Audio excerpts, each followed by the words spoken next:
నమస్తే, నేను Ashok. Welcome to ప్రజా చైతన్యం. జగన్మోహన్ రెడ్డి ఈడీ కేసులకు సంబంధించి ఒక కీలక తీర్పు వచ్చింది ఈరోజు హైకోర్టుకు సంబంధించి. తెలంగాణ హైకోర్టులో బీపీ ఆచార్యకి సంబంధించి ఆయన కూడా గతంలో జగన్మోహన్ రెడ్డి కేసులకు సంబంధించి ఒక పర్సన్గా ఉన్నారు. ఆయన కూడా మాజీ ఐఏఎస్ అధికారిగా ఉన్నారు. జగన్మోహన్ రెడ్డికి సంబంధించిన కేసుల విషయంలో ఆయన సంబంధించి కూడా ఒక కేసు నమోదవుతూ వచ్చింది. అయితే ఈ కేసుకు సంబంధించి ఈరోజు తెలంగాణ హైకోర్టు ఒక కీలక తీర్పు వెలువరించింది. ఈడీకి సంబంధించి ఏదైతే విచారణ జరుగుతున్నటువంటి కేసుని కూడా కొట్టివేస్తూ కోర్టు తీర్పు వెలువరించింది. ఇక మరోవైపు గతంలో జగన్మోహన్ రెడ్డి అధికారంలో ఉన్నప్పుడు చంద్రబాబు నాయుడు స్కిల్ కేసుకు సంబంధించి అరెస్టులు కూడా జరిగింది. ఆ తర్వాత ఆయన 53 రోజుల పాటు జైల్లో ఉన్నారు. కొన్ని కారణాల వల్ల ఆయనకి బెయిల్ వచ్చింది. ఆయన బయటకు వచ్చి మళ్ళీ 4వసారి ముఖ్యమంత్రిగా కూడా అవుతూ వచ్చారు. అయితే ఇలాంటి నేపథ్యంలో చంద్రబాబు నాయుడు గారి కేసులకు సంబంధించిన అంశం ఏంటి, ఆయన మళ్ళీ సిబిఐకి ఇచ్చి వాటిని విచారణ చేయించాలి కదా అనేటువంటి ఒక చర్చ కూడా జరుగుతుంది. అయితే ఏపీ రాష్ట్రానికి సంబంధించి గతంలో ఇది సిఐడి విచారణ చేస్తూ వచ్చింది. ఈ సిఐడి విచారణ ప్రస్తుతము రాష్ట్ర పరిధిలో ఉండేదే కాబట్టి ఆ సిఐడి విచారణ చేయడం కూడా కరెక్ట్ కాదు అంటూ కూడా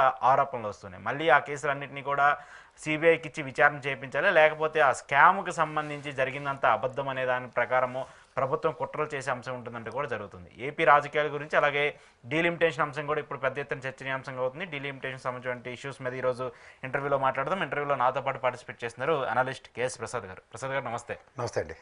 సో ముందుగా డీలిమిటేషన్ పక్కన పెడితే కేసులకు సంబంధించి ఒక పెద్ద ఎత్తున చర్చ జరుగుతుంది. గతంలో చంద్రబాబు నాయుడు గారు అరెస్ట్కి సంబంధించిన ఆయన కేసుని పక్కన పెడితే జగన్మోహన్ రెడ్డి గారు దాదాపు 2000 అంటే ఆయన పార్టీ పెట్టిన దగ్గర నుంచి ఆ తర్వాత ఆయన 16 నెలలు జైల్లో ఉండటము, జైల్లో ఉన్న తర్వాత ఇన్ని రోజులు బెయిల్ మీద ఆయన గడుపుతూ ఉండదు, ఆ కేసులన్నీ కూడా ఈడీ అటాచ్మెంట్లో ఉండటము, సిబిఐ విచారణలు ఇవన్నీ కూడా మనం చూస్తూ వచ్చాం. అయితే ఈరోజు ఆ ఇష్యూకి సంబంధించి ఒక కీలక పరిణామం జరిగింది. ఆ కేసుకు సంబంధించి ఒక కేసులో ప్రధానంగా ఉన్నటువంటి బీపీ ఆచార్య గారికి సంబంధించిన కేసుని ఈరోజు తెలంగాణ హైకోర్టు కొట్టేస్తూ వచ్చింది. ఏంటి ఈ ఇష్యూ అసలు? ఇప్పుడు అబద్ధాలు బ్రహ్మాండంగా బొంబాటు చేస్తూ ప్రజల్లోకి తీసుకెళ్లి చెప్పడంలో సక్సెస్ అయిన కూటమి ప్రభుత్వం అనాలి. తర్వాత జగన్మోహన్ రెడ్డి గారిని మొదటి నుంచి 1,00,000 కోట్ల అవినీతి అని ఆయన ఆడిపోసుకుని ఎలో లక్ష్మణ ఆయన మీద పడేడిచి లాస్ట్కి సాధించింది ఏంటంటే వ్యక్తిత్వ హననం. ఇప్పుడు ఉదాహరణకి మీరు అతన్ని 16 నెలలు జైల్లో పెట్టిన ఉదంతం, తర్వాత ఈడీ సిబిఐలు అతని మీద కట్టిన కేసులు ఏవైతే ఉన్నాయో మీరు ఒకటి గమనించండి. ప్రజలు కూడా తెలుసుకోవాల్సిన విషయం ఏంటంటే జేడీ లక్ష్మీనారాయణ గారు కూడా ఆయన అంతటా ఆయన 1350 కోట్లకు మించి అతని దగ్గర 1650 కోట్లు మ్యాక్సిమం మీద ఛార్జ్ షీట్లు ఇవన్నీ ఫైల్ చేయబడ్డాయి. కానీ అతనికి 1,00,000 కోట్ల అవినీతి కాదని చాలాసార్లు చెప్పాడు ఆయన పెద్ద ఆయన. సో ఇక్కడ మీరు దానికన్నా ఈ తపేల ఛానల్ ఇచ్చిన బొంబాడింగ్కి ప్రజల్లో నాటుకుపోయింది 1,00,000 కోట్ల అవినీతి తొక్క తోటకూర అని. ఈవెన్ ఇవాళ బీపీ ఆచార్య గారికి సంబంధించింది కూడా మీరు కియా మోటార్స్ తెలుసు కదా, అనంతపూర్ పరిసర ప్రాంతాల్లో, అక్కడి నుంచి దాటిన తర్వాత గోరంట్ల, హిందూపురం, ఇక్కడ మీకు ఒక ఇండస్ట్రియల్ హబ్ ఎలా ఉంటుందంటే బ్రహ్మాండమైన కంపెనీలు ఉన్నాయి అక్కడ. స్పాన్ ఆఫ్ నోట మీరు బెంగళూరు నుంచి ఎప్పుడైనా బస్సులో వచ్చినా ఏమైనా మీరు చూసుకోవచ్చు. ముఖ్యంగా గోరంట్ల పరిసర ప్రాంతాల్లో, గోరంట్ల హిందూపూర్ మధ్యలో.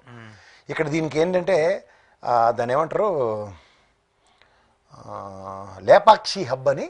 ఈ లేపాక్షి హబ్లో హిందూ అతనికి ఎవరు హిందూ శ్యాంప్రసాద్ రెడ్డి గారికి 8,884 ఎకరాలు కట్టుబెట్టేశారు అప్పనంగా అని చెప్పి క్విడ్ ప్రోకో అని చెప్పారు.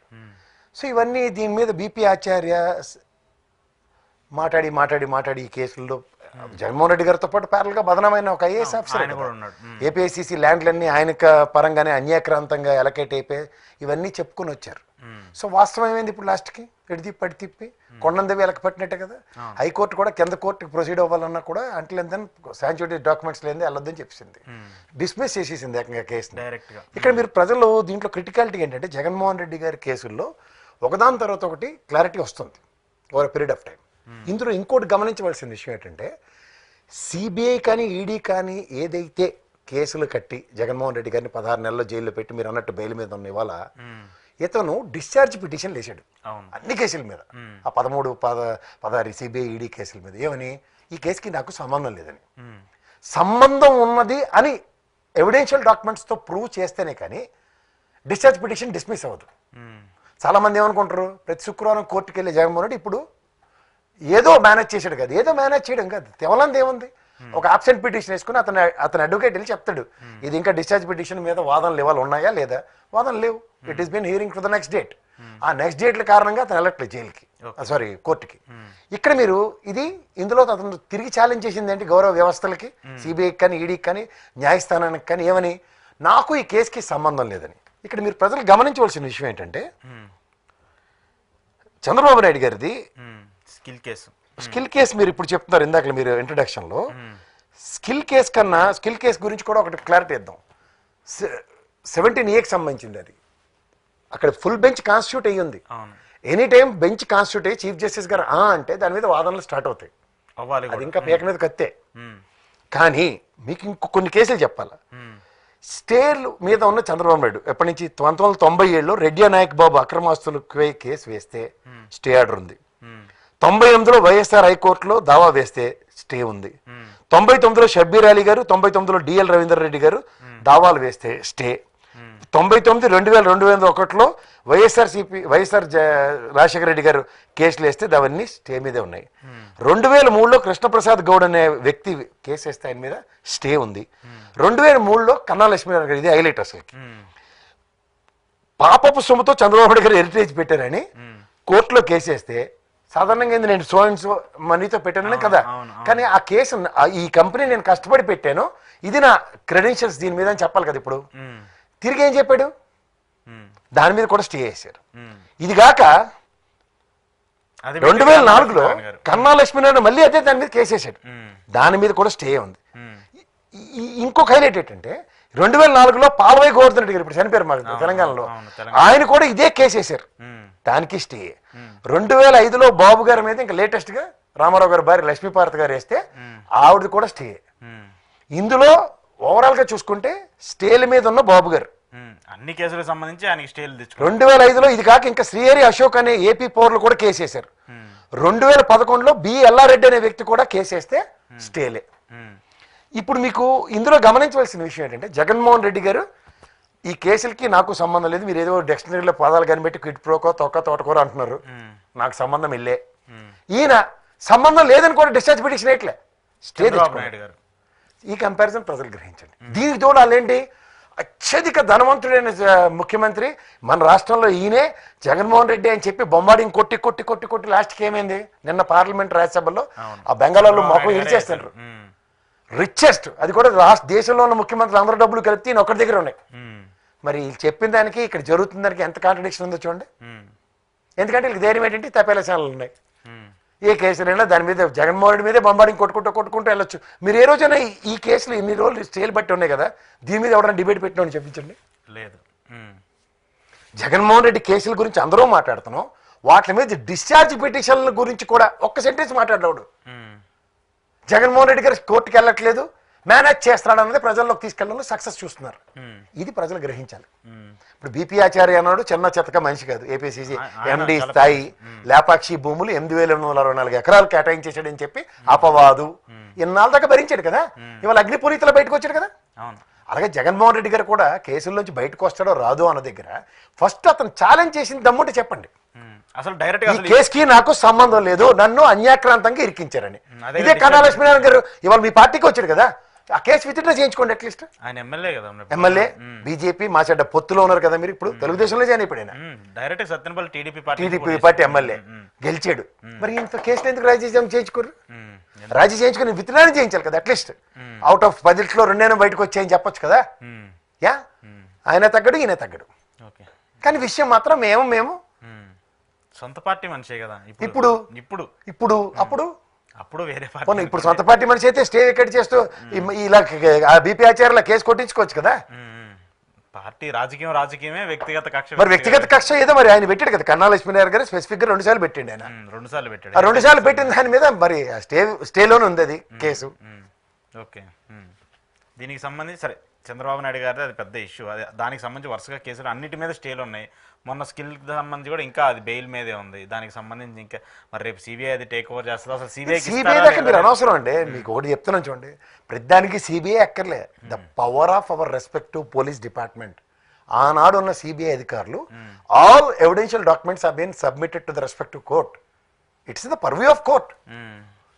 ఇప్పుడు రేపు పొద్దున మళ్ళీ ఇవేమైనా మేనేజ్ చేస్తారు ఇలాంటివన్నీ, ఆ రికార్డ్స్ తారుమారుల మీద గౌరవ న్యాయస్థానం కన్సిడర్ చేసుకుంటే అప్పుడు సిబిఐకి ఇస్తుంది. అంతే వాళ్ళ పర్వ్యూలు. ఇప్పుడు రేపు ఆర్గ్యుమెంట్స్ జరుగుతున్నప్పుడు ఏపీ సిబిఐ మళ్ళీ ఫెయిల్ అయింది అనుకోండి, ఎవిడెన్షియల్ డాక్యుమెంట్స్ కావాలి, ఆల్రెడీ రికార్డ్ అయిపోయి ఉన్నాయి మొత్తం డేటా, తెలుగుదేశం అకౌంట్కి ట్రాన్స్ఫర్ అయినవో, లేదంటే ఆయన పర్సనల్ అకౌంటా, లేకపోతే ఆయన ఫస్ట్ ఎస్టాబ్లిష్డ్ ఏంటి స్కిల్ డెవలప్మెంట్ బోర్డు ఇంకా కాన్స్టిట్యూట్ కాకముందు ఆయన సంతకం పెట్టాడు బీయింగ్ చీఫ్ మినిస్టర్. ఆ 375 కోట్లకే అక్కడ అప్రహెన్షన్స్ మీదే కేసు ఇది. అది కూడా నేను మీరు కాదు కదా, పూణే జిఎస్టీ కౌన్సిల్ దొరికినవాడు డిజిటెక్కోడు, వీడు సీమెన్స్ అని చెప్పుకొని బతికినోడు. సీమెన్స్కి ఆడికి సంబంధం లేదని గౌరవ న్యాయస్థానంలో సీమెన్స్ వాళ్ళే చెప్పారు. ఇంకా దొరికింది డిజిటెక్. ఈడు ఫైనాన్షియల్ ఇర్రెగ్యులారిటీస్ మీద అవుట్కమ్ డెరైవ్ అయ్యారు, this is the financial amount అని. 127 కోట్ల ఈడీ జప్తులో ఉన్నాడు ఆస్తులు. ఇంకెక్కడ పోతున్నాడు? సో అయితే ఇంకా ఐటీ నాకు తెలిసి ఐటీ, జిఎస్టీ అండ్ ఈడీ మూడిట్లో ఉన్నాయి. ముగ్గురు దాన్ని హ్యాండిల్ చేస్తున్నారు. Already records noted. న్యాయస్థానం వాటి మీద తిరిగి క్వశ్చన్ చేయాలి. ఎందుకంటే చంద్రబాబు గారు 54 రోజులు ఉన్నారు జైల్లో. ఆ ప్రాసెస్లో every evidential documents have been produce to the court. Otherwise ఆయనకి 3వ రోజే బెయిల్ ఇవ్వచ్చు కదా. ఆఖరికి ఆ కేసుకి సంబంధించిన టెక్నికాలిటీస్లో ఆయన బెయిల్ ఇవ్వాలి. లక్షలు చెప్తున్నాను. హెల్త్ అజార్డస్తోనే ఆయనకి బెయిల్ వచ్చింది. Technically it is not even at, still it is on. ఇది మాట్లాడమనండి. ఈవెన్ ఇఫ్ వైసీపీ వాళ్ళు చేయాలనుకుంటే ఆయన బెయిల్ రద్దు చేయాలంటే మళ్ళీ కోర్టుకు వెళ్ళి పిటిషన్ వేస్తే చేయాలి. వైసీపీకి ఏంటి సంబంధం? It is the question of government. Exchequer డబ్బులు అన్యాక్రాంతమైన దాని మీద ఎంక్వైరీ. అర్థమవుతుందా మీకు? సిబిఐ కానీ లేకపోతే సిఐడి కానీ లేదంటే పోలీస్ డిపార్ట్మెంట్, ఏసీబీ ఇలాంటివి ఎప్పుడైతే ఎంక్వైరీస్ చేస్తూ ఉంటాయో వాళ్ళకి ఒక స్పెషల్ డిస్క్రిప్షన్స్ ఉంటాయి. దాంతో వాళ్ళు చేసిన పని. సరే, ఇప్పుడు బీపీ ఆచార్య గారికి సంబంధించి లేపాక్షి భూములకు సంబంధించి ఒక క్లారిటీ వచ్చింది. 100% ఎలాంటి అవినీతి జరగలేదు, ఎలాంటి క్విట్ ప్రోకో జరగలేదు. ఇప్పుడు మీకు ఆ హిందుస్థాన్ కంపెనీ డబ్బులు చేసింది, పెట్టుబడి పెట్టింది అనేది కూడా అది వేరే హిందూ ప్రాజెక్టు. సో వాళ్ళేంటి ఇప్పుడు ఇక్కడ ట్విస్ట్ ఏంటంటే అధికారులు డైరెక్ట్గా లేదని చెప్పేసి అధికారులు చెప్తున్నారు. డైరెక్ట్గా ప్రభుత్వమే మాకు అది ఇష్యూ చేసింది, ప్రభుత్వం పెడితేనే సంతకాలు పెట్టమని చెప్తున్నారని చెప్పేసి అధికారులు చెప్తున్నారు. ఇంకోటి డైరెక్ట్గా కంపెనీలు మేమే ఇష్టపూరితంగా వచ్చి మేము ఆ కంపెనీలో పెట్టుబడులు పెట్టాం, మేము 10 రూపాయలు పెడితే ఆ 10 రూపాయల కంటే ఎక్కువ అమ్ముకున్నాం అని చెప్పేసి కంపెనీలు కూడా డైరెక్ట్ కోర్టులకు తెలుపుతూ వచ్చాయి. ఇంకేముంది దాంట్లో ఇంక ఇష్యూ? జగన్మోహన్ రెడ్డి ఇంకో డైరెక్ట్గా విచారించాలని సంబంధం డైరెక్ట్ డిశ్చార్జ్ పిటిషన్ వేశారు. ఇంకా స్టిల్ ఇప్పుడు దాకా ఈ 14 సంవత్సరాలు 15 సంవత్సరాలు దీనికి సంబంధించి జరుగుతుందంతా కూడా డిశ్చార్జ్ పిటిషన్కి సంబంధించి జరుగుతున్న విచారణే కదా. ఇంతవరకు డిశ్చార్జ్ పిటిషన్ సంబంధించి విచారణ కంప్లీట్ అవ్వలేదు. డిశ్చార్జ్ పిటిషన్ ఇంకా ఆర్డర్ చేయట్లే, వెదర్ డిస్మిస్డ్ అది కూడా చెప్తే జగన్మోహన్ రెడ్డికి మళ్ళీ ఎంక్వైరీ తప్పదు. లేదా accepted, yes discharge petition basing on this, మీకు ఈ కేసుకి సంబంధం లేదా ఆయన అగ్నిపునీతలు వదలాలి. ఎదర్ దిస్ నార్ దట్, ఏది జరగట్లే. యాక్సెప్ట్ అన్నా చేయండి లేదంటే డిస్మిస్ అన్నా చేయండి, ఏదో ఒకటి చేయండి అని చెప్పేసి ఆయన అడుగుతున్నాడు. We cannot dismiss the discharge petition అని చెప్తే అయిపోయింది. వాళ్ళు యాక్ట్ చేస్తారు, దానికి సంబంధించి విచారణ చేస్తారు. Discharge petition honoured or not, ఈ రెండే చెప్పాలి కోర్టు. ఆనర్డ్ అందనుకో జగన్మోహన్ రెడ్డి బయటకు వస్తాడు, నాకు సంబంధం లేదు కేసు కానీ. ఆనర్ కాదన్నప్పుడు ఎవిడెన్షియల్ డాక్యుమెంట్స్ ప్రూవ్ అవ్వాలి, ప్రూవ్ చేయాలి. అది జరగట్లే. ప్రాబ్లం వల్ల ఈడీ సిబిఐతో అదే, అంతకన్నా ఇంకేం లేదు. ఇప్పుడు ఇదే ఇష్యూ జరగలేదంటే ఇంకా దీనికి సంబంధించి ఎప్పుడు అయిపోతాయి, ఎప్పుడు కంప్లీట్ అయ్యి, ఎప్పుడు క్లియరెన్స్ వచ్చి, ఎప్పుడు బయటకు అవుతుంది? ఇప్పుడు మీకు మాట చెప్తా సార్, అక్కడ ల్యాండ్ ఉంది లేపాక్షి భూమి. ఇప్పుడు 8,864 ఎకరాలకి అన్యాక్రాంతం ఎందుకు ప్రాజెక్ట్ జరిగింది అన్నది అపవాదు. ఇప్పుడు నేను మీరు కాదు కదా, ఈడీ కోర్టు లేకపోతే గౌరవ హైకోర్టు కన్విన్స్ ఏమవ్వాలి, అందులో ఈ డబ్బుల్లో ఒకటి లంచం ఇచ్చారు లేదే ఈ బైబ్యాక్ అగ్రిమెంట్ జరిగింది, ఇది కన్విన్స్ అవ్వాలి కదా. ఈ రెండు కన్విన్స్ కాలేదంటే ఏమి జరగలేదని అర్థమే కదా. ఈవెన్ అదన్నా ఉండాలి, ఇదన్నా ఉండాలి, ఏదో ఒకటి ఉండాలి. ఇప్పటిదాకా బీపీ ఆచార్యని జగన్మోహన్ రెడ్డిని ఈ లేపాక్షి భూముల విషయంలో అలర పెట్టారు, అబాస్ పాలు చేశారు. దాని అవుట్కమ్ ఈరోజు క్లియర్గా వచ్చేసింది లేదని. ఇప్పుడు సీతాదేవి మీద అపాండం వేశారు, ఆవిడ అగ్నిలో దూకి బయటకు వచ్చింది, ఇలా తీసిచ్చింది. అగ్ని పునీత అంటారు దాన్ని. అలాగే సో ఆ బీపీ ఆచార్య గారి రిజల్ట్ తర్వాత జగన్మోహన్ రెడ్డి కూడా ఒక కాన్ఫిడెంట్, ఒక నమ్మకం వస్తుంది. ఆయనకి ఎప్పుడూ ఉందండి, అందుకే ఇట్లా ఎవరిని పట్టించుకోకుండా ఆయన పని ఆయన చేసుకుంటుంటారు. వీళ్ళు అలవాటుపడుతుంటారు. ఈ కేసులకు సంబంధించి ఏముండదు. ఇప్పుడు ఇది జస్ట్ కంపారిజన్. ప్రజలు తెలుసుకోవాల్సింది ఏంటంటే చంద్రబాబు నాయుడు గారికి జగన్మోహన్ రెడ్డికి, చంద్రబాబు నాయుడు గారికి సంబంధించిన కేసులన్నీ స్టేల్లోనే ఉన్నాయి. స్టేల్ వికెట్ అయ్యో అవ్వలేదో తర్వాత చర్చ. కానీ స్టే కన్నా ఈ కేసుకి నాకు సంబంధం లేదు. నేను వృధానికి హెరిటేజ్ ఈ విధంగా XYZ రీజన్స్తో డబ్బులు సంపాదించవచ్చు. ఎవరైనా సంపాదిస్తారు, కష్టపడదే వాడికి డబ్బులు రావు. ఆయన కష్టం అంటే చెప్పాలి కదా. అలా నా మీద ఇప్పుడు జగన్మోహన్ రెడ్డి కూడా నా మీద అబాండం వేసి నేను లంచాలు తీసుకున్నాను, క్విట్ ప్రోకో చేశాను, నా కంపెనీల ఇన్వెస్ట్మెంట్లకి వీళ్ళందరినీ వాడుకున్నాను అన్నది అపవాదు. అపవాదు కాదని అవునో ప్రూవ్ చేయండి, నా దగ్గర ఉన్న ఎవిడెన్సెస్తో నేను కాదు అని తిరిగి కోర్టుకు ఛాలెంజ్ చేయగలిగాడు అతను. ఈ కంపారిజన్ ప్రజలు గ్రహించండి. ఓకే. సో ఇంకొకటి ప్రసాద్ గారు, డీల్ లిమిటేషన్ ఈరోజు ఒక పెద్ద సమావేశం జరిగింది తమిళనాడు, చెన్నైకి సంబంధించి బేస్ చేసుకొని. కొంతమంది వెళ్ళారు, జగన్మోహన్ రెడ్డి వెళ్ళలేదు కానీ ఆయన ఒక లేఖ రాశాడు, 3 పేజీల అస్త్రాన్ని ప్రధాని మోదీకి రాశాడు. అసలు అధికార పార్టీలో ఉన్నటువంటి 2 పార్టీలు దానికి సంబంధించి మాట్లాడలేదు. ఎలా చూస్తారు దీన్ని? ఫస్ట్ ఆఫ్ ఆల్ వీళ్ళు ప్రవచనాలు బాగా చెప్పారు కదండి, పిల్లల్ని పుట్టించేయండి, చంద్రబాబు గారే చెప్పారు. ఓకే, సదరన్ స్టేట్స్ మనం ఆర్థిక భాండాగారాలు ఇవి. మనం డబ్బులు కాయ కష్టాలు చేసి ప్రభుత్వ విధానాన్ని, కేంద్ర ప్రభుత్వ విధానాన్ని 100% ఆచితూచి ఆచరించే సదరన్ స్టేట్స్. ఇది మన ప్రైడ్. ఓలా కుటుంబ నియంత్రణ దేశవ్యాప్తంగా పాటించాలన్న పిలుపుకి ఇవాళ సదరన్ స్టేట్సే కుటుంబ నియంత్రణలు పాటించి పరిమితమైన కుటుంబాలతో అత్యధిక ఆదాయ వనరుల్ని పొదుపుని మనం దేశ ఖజానానికి దేశ భాండారానికి మనం దాని ట్యాక్సెస్ రూపంలో కడుతున్నప్పుడు ఏంటంటే జనాభా నిష్పత్తి ప్రకారం మనకి అన్యాయం జరుగుతుంది. దీనికి జనాభా నిష్పత్తి ప్రకారం కాకుండా ప్రాంత వివక్షలకు గురి చేయకుండా సక్రమంగా ఒక డిఫరెంట్ ప్రోరాటాని అడాప్ట్ చేయాలే తప్ప ఈ తలా తోక లేకుండా అవతల స్టాలిన్ ఇక్కడ చంద్రబాబు నాయుడు పిల్లలు పుట్టించండి అన్న బుర్ర తక్కువ ఆలోచనలు ఇవ్వడం చాలా తప్పు. ఎందుకంటే ఇప్పుడే దేశ జనాభా చైనాని దాటి ఉన్నాం మనం. వీళ్ళు చేతకాక లెక్క పెట్టట్లేదు, కానీ జనాభా గణన జరిగితే మనం ఎంతమందితో సస్తున్నామో తెలుస్తుంది.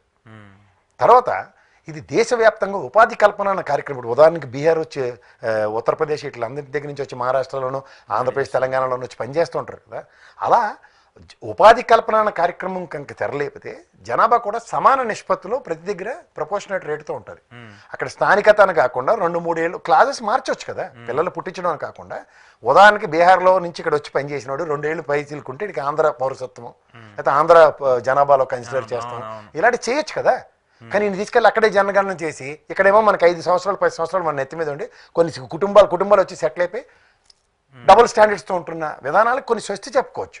ఇప్పుడు ఈ డీలిమిటేషన్లో జనాభా ఒక దిక్కుమాల బాధ అయితే ఇప్పుడు ఈ నియోజకవర్గాల బాధ ఒకటి.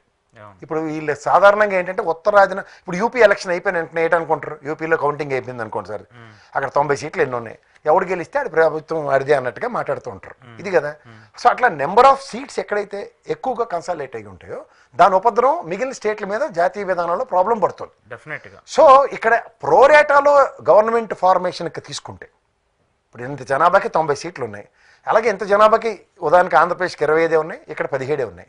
ఇప్పుడు ఈ 17ని జనాభా ప్రాతిపదిక మీద 90కి ఇది ఒక డబుల్ స్టాండర్డ్ ఇవ్వడమో లేకపోతే ఇక్కడ నియోజకవర్గాలు పెంచడమో ఇక్కడ జనాభాని డిస్ట్రిబ్యూట్ చేయడం, ఇలాంటి కార్యక్రమాలకు ఏవో తెరలేపాలి. మీకు అర్థమవుతుందా? ఇది కాకుండా మీరు జనాభాని మీరు పెంచుకోండి అంటే మళ్ళీ మొదటికి వస్తాం కదా. వాళ్ళు తక్కువ, ఆల్రెడీ వాళ్ళకి నియంత్రణ లేదు. నియంత్రణలు పాటించిన వాళ్ళతోనే ఇక్కడ మన సస్తనం ఎలా ఉందో. ఈ ముఖ్యమంత్రులకి ఏంటంటే కాన్వాయ్ ట్రాఫిక్ ల్యాప్ కాదు, మీరు మాతో పాటు సస్తే తెలుస్తుంది ఆ బాధ ఏంటో. మీకు అర్థమవుతుందా? ప్రజలు ఎలా ఉన్నారో వాళ్ళు పడుతున్న ఇబ్బందులు తెలియాలంటే ఇది మొత్తం ట్రాఫిక్ సిగ్నల్ బ్రేక్ చేయకుండా మమ్మల్ని అందరినీ మూలకేసి కాలేసి తొక్కకుండా మాతో పాటు సిగ్నల్కి బుక్కులు ఆడుకుంటూ వెళ్తే అప్పుడు జనాభా మనకే ఎక్కువ ఉంది, కానీ కేంద్ర ప్రభుత్వం నుంచి ఎంగిలి మెతుకులు రావట్లేదన్న విషయం వీళ్ళకి అర్థమవుతుంది. నీకు అర్థమైందా? సో ఫస్ట్ ఆఫ్ ఆల్ వీళ్ళకి ప్రాథమిక అవగాహన ఏంటంటే ఇప్పుడు రేవంత్ రెడ్డి ఒక ఇనిషియేటివ్ తీసుకుని చక్కగా కొలగనం చేశాడు. రైటో రంగు కడుపులో తెలుస్తుంది, అమ్మ బాబాయ్ వీళ్ళు ఎంతమంది ఉన్నారో బాబు. అలా రామారావు గారు చెప్పినట్టు 6 కోట్లు కాదు, 6 కోట్ల పైచీలకి తెలంగాణలో లోపల ఉంటుంది లెక్క. కానీ పైకి చెప్పకుండా మనం ఇంతరే మనకింతే ఆదాయం వనరు పొగడి కబుర్లు చెప్పుకుంటా కాలక్షేపం చేశారు అనుకోండి, టైం వేస్ట్. మీకు అర్థమవుతుందా? డిస్ప్రపోర్షనేట్ రేట్తో మనకి రావాల్సినవి రావట్లేదు. ప్రపోర్షనేట్ రేట్ అంటే యాక్యురేట్ ఫిగర్స్ మీరు ఫస్ట్ స్టేట్ కణంలో బాబు మాకు కొలగండి, సమైక్య రాష్ట్రంలో ఉన్న జనాభా మా దగ్గర ఉన్నారు 5 పైన 6 పైన, ఏటి బాధ మాకు ఈ లెక్కలు సరిపోవట్లేదు ఇది అన్నది స్టేట్ విధానంలో ఫెడరల్ సిస్టంలో గలాలు ఖచ్చితంగా వినబడగలగాలి.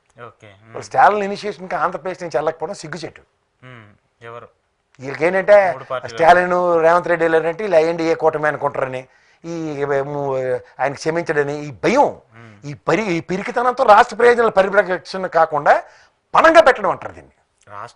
సరే తెలంగాణ సంబేర్ బెటర్ ఇంకా పోయారు. కేటీఆర్ పోయాడు, అక్కడికి రేవంత్ రెడ్డి పోయాడు, చక్కగా పోయారు. కానీ ఇక్కడ మాత్రం సరే ఏదో జగన్ ఏదో లేఖ రాశాడు, దానివల్ల యూజ్ అవుద్దా లేదనేది పక్కన పడేది. ఎవరికి లక్షకి సీటీ సంతకు గాజులు అని ఎవరికి ఉపయోగం సార్ అది. ఇప్పుడు వడ్డించేవాడు మనోడైతే ఏడ కూర్చున్నా మన బూరు వస్తుంది.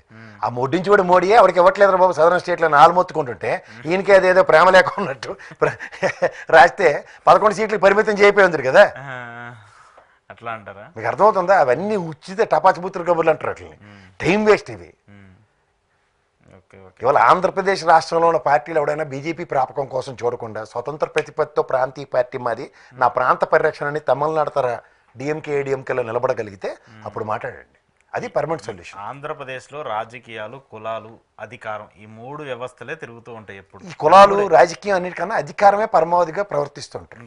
అధికారమే పరమావధి అన్న దరిద్రానికి రాష్ట్ర ప్రయోజనాలు ఎప్పుడు పరిరక్షించబడతాయి. ఇంకా ఆంధ్రప్రదేశ్ ఇంకా ఈ తరుణంలో ఇంకా అది బాగుపడే పరిస్థితి. అంటే అఫ్కోర్స్ స్టాలిన్ గారు మీటింగ్కి వెళ్ళి కూడా ఉద్ధరించి ఊళ్ళేళ్ళింది చచ్చింది ఏం లేదు. అట్లీస్ట్ సదరన్ స్టేట్ వాయిస్ వినిపించచ్చు. అదే ఈ సదరన్ స్టేట్స్ వాయిస్ నేషనల్ మీడియాలో ఒకసారి గట్టిగా అందరూ వెళ్ళారు బాబు అన్ని రాష్ట్రాల నుంచి ప్రతినిధులు వచ్చారు అన్నది ఫస్ట్ పాయింట్ అవుతుంది. వాళ్ళకు కూడా ఒక ఐడియా కాదన్నా మీరు చూసుకుంటే డిప్యూటీ చీఫ్ మినిస్టర్ హోదాలో డీకే శివకుమార్ లేడు. అవును. ఆయన కురియన్ గారు ఆయన వచ్చారు. కురియనే కదా, పంజాబ్ విజయన్ గారు, సారీ విజయన్. విజయన్ గారు వచ్చారు కేరళ చీఫ్ మినిస్టర్. డీకే స్టాలిన్ గారు అలాగే చీఫ్ మినిస్టర్. మన రేవంత్ రెడ్డి గారు వెళ్ళారు. అక్కడి నుంచి అట్లీస్ట్ ప్రెజెన్స్ అన్నా ఉంటే బాగుండేది ప్రెజెంట్ అయినా ఉండాలి కదా. అట్లీస్ట్ సదరన్ స్టేట్లో డిసెంట్ తెలియజేస్తున్నాం. వీళ్ళిద్దరూ అచ్చని పచ్చపూసలో కూర్చుని ఉన్నారు. ఇక్కడ మనకు దొరికేది మాత్రం పెద్ద అఘాతం బీజేపీ నుంచి. ఆంధ్రప్రదేశ్కి బీజేపీ ఎప్పుడు మొండి చేయ చూపిస్తుంది. తెలంగాణకేనండి, కేసీఆర్కి ఏమి సుఖంగా ఏం లేదు. ఏదో వెనక నుంచి భజన చేసినంతకాలం ఆగారు. ఎప్పుడైతే రైతుల ఉద్యమం బయటకు వచ్చాడో కర్రు కాల్చి ఇంట్లో కూర్చోబెట్టారు ప్రభుత్వం రానివ్వకుండా. ఇంకా తెలంగాణలో ఆయనకంటూ బ్రాండ్ ఉంది కాబట్టి ఇలా బతికి బట్టకట్టి స్ట్రాంగెస్ట్ అపోజిషన్ లాగా. లేదంటే వాళ్ళు ఇలాగే జగన్మోహన్ రెడ్డిని శిక్షించినట్టు, గతంలో చంద్రబాబు నాయుడు శిక్షించినట్టు ఈయన కూడా అలాగే శిక్షించేద్దామని. దానితో మా ఎడ్డిమాలోకలు ఇక్కడ బీజేపీ కూడా ఓట్లు వేసారు. అక్కడ వాళ్ళే తక్కువ కాదు వాళ్ళు. అక్కడ కూడా గెలిచారుగా బాగానే. అక్కడ బాగానే గెలిచారు. ఎంపీ స్థానాలు గెలిచి ఎమ్మెల్యే సీట్లు గెలిచారు. వాళ్ళు కూడా ప్రధానంగా ఉన్నారు. అది మన తెలుగు తక్కువతనానికి నిదర్శనం. ఎవడైతే అన్యాయం చేశాడో ఆడికే ఓట్లేశారంటే వాళ్ళు మించిన వాళ్ళు లేరని అర్థం. సరే, కేసీఆర్ గారు కొన్ని కీలక వ్యాఖ్యలు చేశారు తెలంగాణకి సంబంధించి, తెలంగాణ రాజకీయాలకు సంబంధించి. ఈరోజు ఫామ్ హౌస్లో కొంతమంది పార్టీ నేతలతో సమావేశం అవుతూ ఏం చేశారంటే, కొంతమంది రాజకీయ నేతల కళ్ళు మళ్ళీ మన రాష్ట్రం మీద పడుతున్నాయి. రాబోయే రోజుల్లో మన రాష్ట్రం ఎవరి చేతుల్లోకి వెళ్తుందో, ఏమైపోద్దో నాకు భయంగా ఉంది. కొంతమంది గుంట నక్కల్లా ఎదురు చూస్తూ ఉన్నారు మళ్ళీ ఇక్కడికి రావడానికి అని చెప్పేసి ఆరోపణలు చేస్తున్నారు. అయితే మీరు గతంలో కూడా మీరు ఒక మాట మాట్లాడారు, ఢిల్లీ వెళ్ళి లేదంటే దుబాయ్ వెళ్ళి అక్కడ క్రికెట్ మ్యాచ్ చూడటానికి ఏదో చేశారు, మీరు ఏదో చెప్పారు కదా. సో ఆ ఎన్డీఏ కూటమి ఇక్కడ ఏమైనా రిఫ్లెక్ట్ అవుతుందా, లేదంటే రేవంత్ రెడ్డిని ఏమైనా షిఫ్ట్ చేయడానికి జరుగుతుందా? చంద్రబాబు నాయుడు గారు ఏం ప్లాన్ వేస్తున్నారు, లోకేష్ గారు ఏం ప్లాన్ వేస్తున్నారు? ఇక్కడ మీకు ఒకటి గుర్తుంచుకోండి సార్, ప్రాంతీయత అన్న దాని మీద, ప్రాంతం మీద మమకారం ఇంకా ప్రజల్లో నిగూఢంగా ఉంది. అందులో ఇక్కడ ఈ కాంగ్రెస్ ప్రభుత్వం మీద రాష్ట్ర వ్యాప్తంగా మీరు ఎక్కడైనా ఏ సౌండ్ అయినా వినండి, నెగిటివ్ సౌండే తప్ప పాజిటివ్ సౌండ్ రావట్లేదు. సో దాని వైపరీత్యాలు ఎలా ఉంటాయంటే రేపు రాబోయే రోజుల్లో కోరి కొత్త ప్రమాదం కొని తెచ్చుకోదు తెలంగాణ సమాజం. కానీ శిక్షించడంలో మాత్రం ఉంటుంది. మనకి గ్రేటర్ హైదరాబాద్ ఎలక్షన్స్ అప్పుడే ఒక ఇండికేషన్ ఉంది కేసీఆర్ గారికి. అది ఎప్పుడైతే ఆయన పక్క చెవిని పెట్టాడు, పెడ చెవిని విన్నాడో దాని పర్యవసానం అలాగే ఉంటుంది. పైపించి ఒక 40-50 మందిని ఈ తెప్పలేగాలను భరించుకుంటూ కూర్చున్నాడు ఆయన, ఈయన ఎత్తి అవతలు కూర్చోపెట్టకుండా.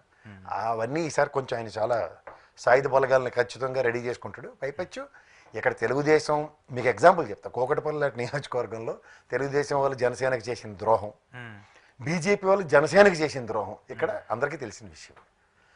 ఆఖరికి జనసేన ఖమ్మం సభకు మీరు గమనించండి, వెళ్ళినప్పుడు ఖమ్మంలో జనసేన ఒక ప్రతినిధి నిలబడ్డాడు పాపం, ఉస్మాన్ యూనివర్సిటీ కుర్రాడు. కనీసం అతను ఓటేయండి అని కూడా చెప్పండి పవన్ కళ్యాణ్. మంచిది వీళ్ళు మీరు కూటములు కట్టేస్తారు, వెళ్తే ఒకరితో ఒకరికి ఉపయోగాలు పడిపోతే ప్రపంచం తెరపడిపోద్దని భ్రమలో మాత్రం ఉండకండి. మొన్న మీరు రీసెంట్ ఎలక్షన్స్లో కూడా తెలుగుదేశంకి ఈవెన్ ఇక్కడ గ్రేటర్ హైదరాబాద్లో జరిగిన ఎలక్షన్స్ కానీ, ఇంక్లూడింగ్ వీళ్ళు సైబరాబాద్లో ఊగిపోయే 1,00,000 మంది కొవ్వొత్తులు చంద్రబాబు గారికి సంఘీభావాలు ఇవన్నీ చేసిన దగ్గర కూడా కనీసం ఆ చుట్టుపక్కల కూడా కౌన్సిలర్ని గెలిపించుకోలేదు. మీరు గమనించండి. అది చేత అంత ఈజీ కాదు ఎలక్షను. అయిపోయి ఇక్కడ కేసీఆర్ గారు నిద్ర లేచి ఒకసారి గట్టిగా జూలు విదిలిస్తే ఆ కథ వేరు. కానీ ఇక్కడ రాజకీయంగా సరే టీడీపీకి వ్యాక్యూమ్ లేదని మీరు అనుకుంటే ఎట్లా? వాళ్ళు కూడా ఏదో గతంలో కూడా ఇక్కడ బలం ఉంది కదా, ఇక్కడ కూడా ఎక్కువ సీట్లు ఉమ్మడి ఆంధ్రప్రదేశ్లో టీడీపీ గెలిచింది కదా సార్. మేము చెప్తున్నాం తెలుగుదేశం వైభవం ఎప్పుడు నిజంగా తెలంగాణలోనే, ఆంధ్రప్రదేశ్లో అంత సీన్ లేదు వాళ్ళకి. ఈ లేదు ఎగేసుకుని పోయారు అక్కడికి. కానీ అసలు నిజంగా తెలంగాణలోనే దానికి ఒరిజినల్ పొటెన్షియల్, ఒరిజినల్ ఎబిలిటీ. నాకు రాహుల్ చంద్రశేఖర్ గారు ఎవరో దాకా ఎందుకండి, కేసీఆర్ గారు ఇలాంటి వాళ్ళందరినీ అశ్రద్ధ చేయబట్టి వచ్చిన ఉపద్రవమే తప్ప అంత సీన్ ఏం లేదు ఇక్కడ తెలంగాణలో. ఈవెన్ మీరు దాని ఒరిజినల్ డైమెన్షన్ కూడా సమైక్య రాష్ట్రం విడిపోక మునుపు జరుగుతున్న ఉద్యమాల్లో రేవంత్ రెడ్డి గారు లాంటి వ్యక్తి ప్రదర్శించిన గాంభీర్యంగా మర్చిపోకండి. That is the originality of Telugu Desam. అది కోల్పోతే ఇప్పుడు మీ ఆత్మాభిమానం మీరు కోల్పోతే ఇంకెక్కడ మళ్ళీ బతికి బట్టకడగలుగుతారు మీరు చెప్పండి. ఓకే, సో అందుకోసం ఓకే వాళ్ళు వస్తారా రారా, ఇక్కడ వస్తారా రారా అని నేను అన్ను. నేను చెప్తుంది అదే, నీకు ఒరిజినల్ ప్రైడ్. ఇప్పుడు మీ ఊర్లో సొంత ఇల్లు పొలం ఉందండి, మీ తాతగారి దగ్గర నుంచి మీరు ఫ్యామిలీ అంతా వస్తుంది. సడన్గా మీకు బుర్రలో పురుగు దూరి దాన్ని నమ్మేసి వచ్చారనుకోండి, హోమ్ గ్రౌండ్ పోయినట్టే కదా. అంతే కదా, ఖచ్చితంగా డెఫినెట్గా గర్వంగా వెళ్ళి చెప్పుకునే పరిస్థితులు ఉండవు కదా. ఒక పండగకి వెళ్ళి అక్కడ మావయ్య పెనమామ ఇంట్లో సొట్టపోడి ఇంట్లో వెళ్ళి బిక్కులు ఆడుకుంటే ఇంత బూరి తిని రావడం కాదు కదా. ఉంటుంది కదా ఖచ్చితంగా, ఒరిజినల్ ప్రైడ్ పోయినట్టే కదా. చుట్టాలు అందరూ అక్కడ ఉన్నారు, నాకేంటంటే పండగకి వెళ్తే కోడి పందాలకు వెళ్ళొచ్చు.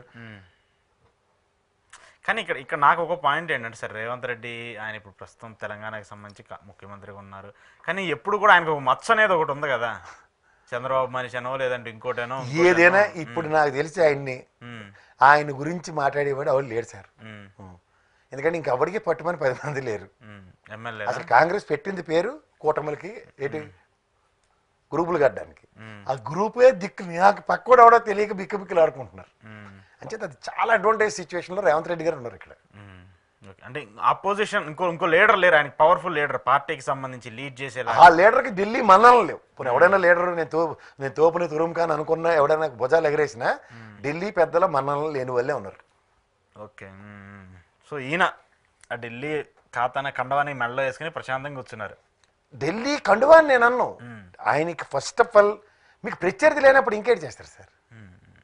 ఉన్నా కానీ వాళ్ళందరూ కూడా ఈ టైప్ ఆఫ్ బొంబార్డింగ్ రాజకీయాలు చేసేవాళ్ళు కాదు అందరూ.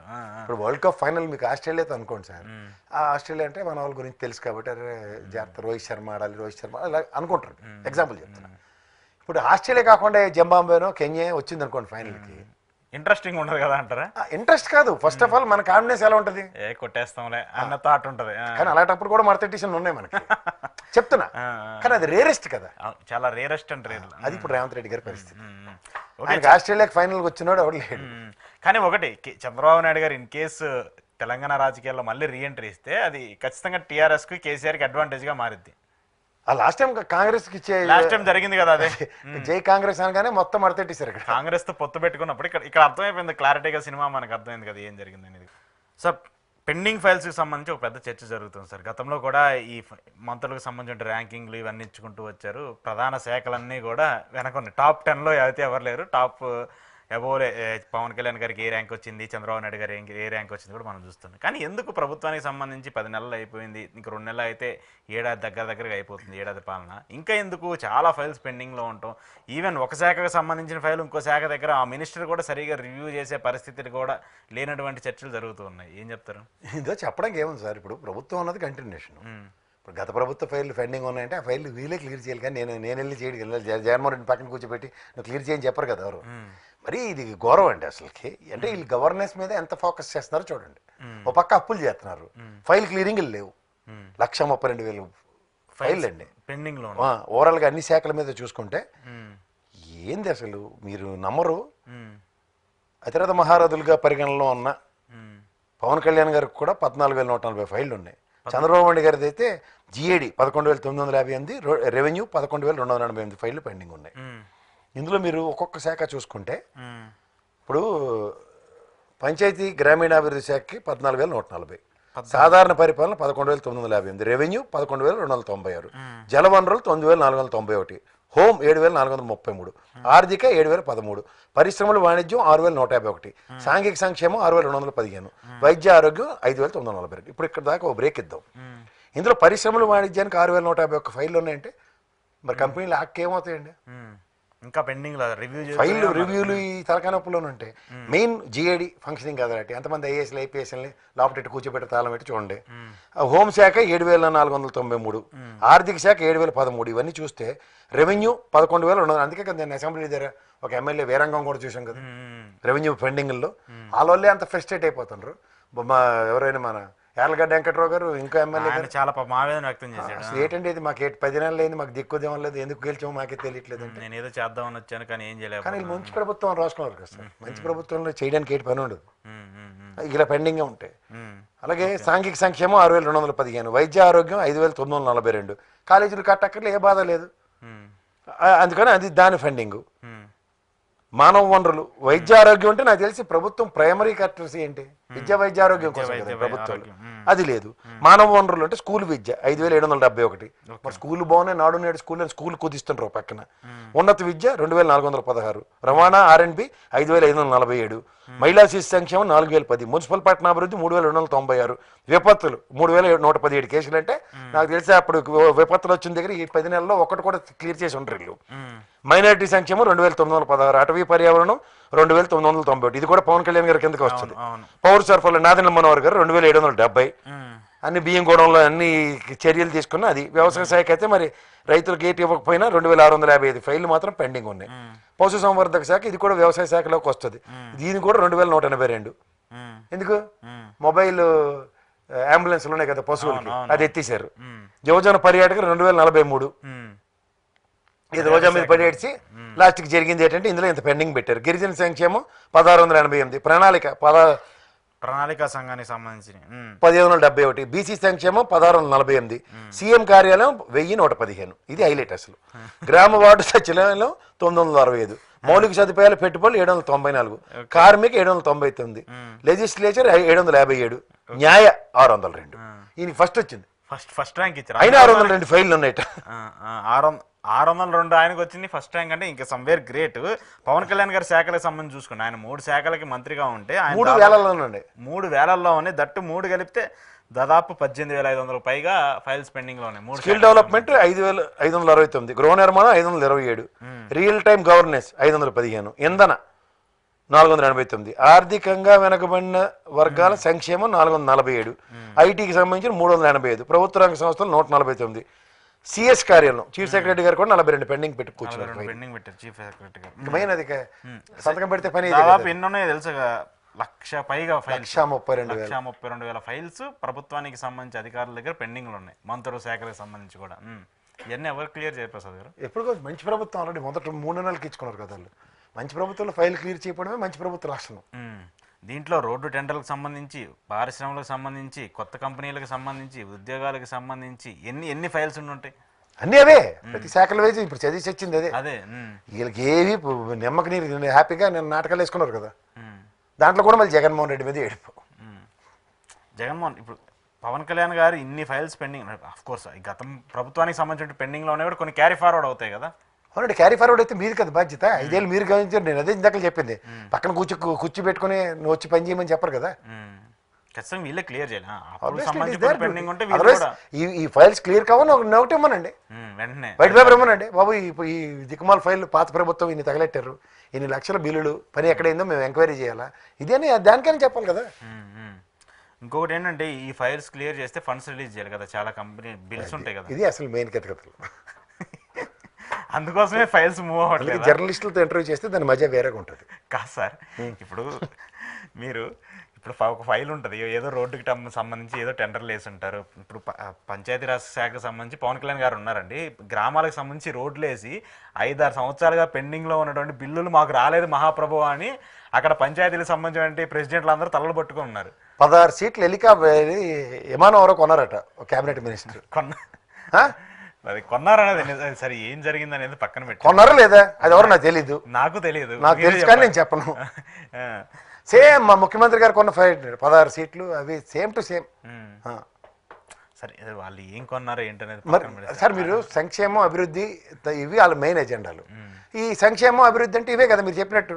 సంక్షేమం అంటే రోడ్లు వేయాలి, ప్రాథమిక ఇన్ఫ్రాస్ట్రక్చర్ క్రియేట్ చేయాలి, వెనకబడిన వాళ్ళకి ఏవో 10 రూపాయలు ఇవ్వాలి, ఇవి కదా. ఇన్ఫ్రాస్ట్రక్చర్ వీళ్ళు మించిన వాళ్ళు లేరని చెప్తారు కదా సార్. మేమే అసలు ఇన్ఫ్రాస్ట్రక్చర్ క్రియేట్ చేయడానికే చంద్రబాబు గారు పుట్టారంటారు కదా. కానీ ఇది మాత్రం షుడ్ క్లియర్. గవర్నమెంట్ అనేది ఖచ్చితంగా రెస్పాన్సిబుల్ రిప్రజెంటేటివ్గా ఉండాలి కాబట్టి ఇవి క్లియర్ చేయాలి. దట్టు కనీసం ఆ 5-6 ఏళ్ళకి సంబంధించి గ్రామీణాలకు సంబంధించిన రోడ్ల టెండర్లకు సంబంధించిన క్లియరెన్స్ అన్న వస్తే వాళ్ళకు. కానీ హైయెస్ట్ ముఖ్యమంత్రి గారి దగ్గర, ఉప ముఖ్యమంత్రి గారి దగ్గర హైయెస్ట్ క్లియర్ అవ్వాల్సిన ఎక్కువ ఉన్నాయి. ఇంకేంటి చెప్పాలి, ప్రైమరీ శాఖలన్నీ కలకలలాడుతున్నాయి, అన్ని వేల ఫైల్ పెట్టుకుని. ఇంకొక ట్విస్ట్ ఏంటంటే దాదాపు 2.5 లక్షల కోట్ల రూపాయలు పెండింగ్లో ఉన్నాయి బిల్లులు. ప్రాజెక్టులకు సంబంధించి చూసుకున్నా, లేదంటే గతంలో ఉన్న రోడ్లకు సంబంధించి చూసుకున్నా, మిగతా అన్నికి సంబంధించి చూసుకున్నా కూడా 2.5 లక్షలు దాదాపు. మరి అవి ఎప్పుడు క్లియర్ అవుతాయో, మళ్ళీ అది నెక్స్ట్ మళ్ళీ ఇన్ని సంవత్సరాలు క్లియర్ అవుతాయో కూడా చూడాలి. కొత్త వ్యాసాలు రెడీ అవ్వాలి కదా. అంతా జగన్మోహన్ రెడ్డిని బ్లేమ్ చేసి వ్యాసాలు రెడీ అయితే క్లియర్ అయిపోతాయి. రైట్, థ్యాంక్ యూ ప్రసాద్ గారు, థ్యాంక్ యూ వెరీ మచ్. ఇది ఈరోజు కేఎస్ ప్రసాద్ గారితో స్పెషల్ ఇంటర్వ్యూ. చూస్తూనే ఉండండి.